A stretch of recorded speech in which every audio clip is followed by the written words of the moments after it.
Hi అండి. మా green చెట్టుకి చూడండి, మా గ్రీన్ మిర్చి ఎంత మంచిగా వచ్చిందో. చెట్టు నిండా పూత వచ్చేసింది, కాయలు కూడా వచ్చేసాయి. ఈరోజు హార్వెస్ట్ చేస్తాను. నిన్న కొంచెం వంకాయలు తెంపాను కదా, ఈ చెట్టుకేనండి వెరైటీ వంకాయ వచ్చిందని చెప్పిన కదా, దానికి ఇదిగోండి ఇక్కడ కూడా ఉన్నాయి. మంచిగా పూత వచ్చింది, కాయ మీద కూడా ఉంది.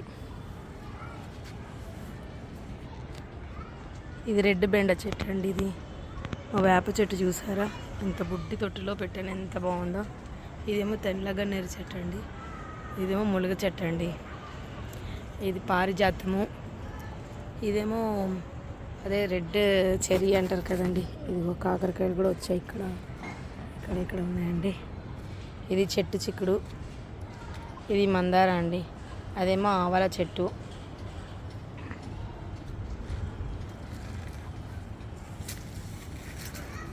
స్మాల్ టెర్రస్ గార్డెన్ చూడండి, పర్పుల్ కలర్ బీన్స్, దొండకాయలు కూడా చిన్న చిన్నగా పిందెలు వచ్చాయి చూడండి. ఇక్కడ ఇదంతా ఇది కూడా, ఇక్కడ కూడా తమల చెట్టు ఉందండి. చెట్టు గింజలు వేసాను, వచ్చేసింది చెట్టు. ఇది కూడా అదేనండి, బ్లాక్ వంకాయ. ఇవేమో 4 బెండ చెట్లు ఉన్నాయి. ఇక దీనికి కూడా అండి ఈరోజు హార్వెస్ట్ చేసేస్తా. సరే, పర్పుల్ బీన్స్ దీంట్లో కూడా ఉన్నాయి చిన్నగా. అది ఏంటంటే చూసుకోకపోతే చూడండి, కాకరకాయ కూడా ఉంది, కనిపించవు, పాడైపోతాయి. ఇదండి, ఇదేమో చెమ్మకాయ కనిపిస్తుందా, ఇంకా పైన కూడా ఇక్కడ ఇది చెమ్మకాయ కూడా కోస్తాను ఈరోజు. ఇక్కడ ఒకటి ఉంది. ఇంకా మిర్చి అక్కడ కూడా ఉందండి. ఇది బుడ్డి మిర్చి అంటారు, ఇంతకు ముందు కూడా ఒకసారి వీడియోలో పెట్టాను. ఇది మా బీర చెట్టుకి అండి.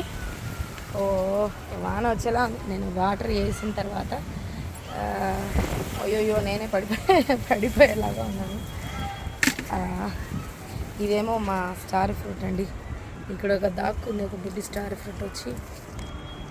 ఇదేమో బీరకాయ అండి, ఈరోజు ఇక్కడ కలిపేయాలి. మొన్న ఏమో ఇక్కడ కలిపాడు చూడండి, వచ్చింది. ఇది ఇంత పెద్దగా ఉంది చూడండి. బీరకాయ ఊపేస్తుందండి. ఇది చిన్నంగి చెట్టు. ఈరోజు కోస్తే ఇది కూడా కోసేస్తానండి చట్నీలోకి. ఇది మా కలకత్తా తమలపాకు అండి. అసలు చాలా పెద్ద చెట్టు ఉండేది, ఇంకా వాటర్ అది పోయాక చాలా మొత్తం అంతా చచ్చిపోయింది. బట్ దాని కొమ్మ వేరే తొట్లో పడేసి మళ్ళీ మొలక వస్తుంది. ఇంకా ఇదేమో లోపటేమో ఇది బత్తాయి అండి, లోపట కాయ కనిపిస్తుంది బత్తాయి. మా గ్రేపు చెట్టు చూడండి, బుజ్జి ఇక్కడ దాచుకున్నాయి, కనిపిస్తుందా, 2 గుత్తలు వేసిందండి. చూద్దాం. ఇంకా ఇదంతా అంజీరా కూడా ఫ్రూట్ వేసుకుంటుందండి. అందరూ నా వీడియో చూసి లైక్ చేసి ప్లీజ్ సబ్స్క్రైబ్ చేయండి దయచేసి.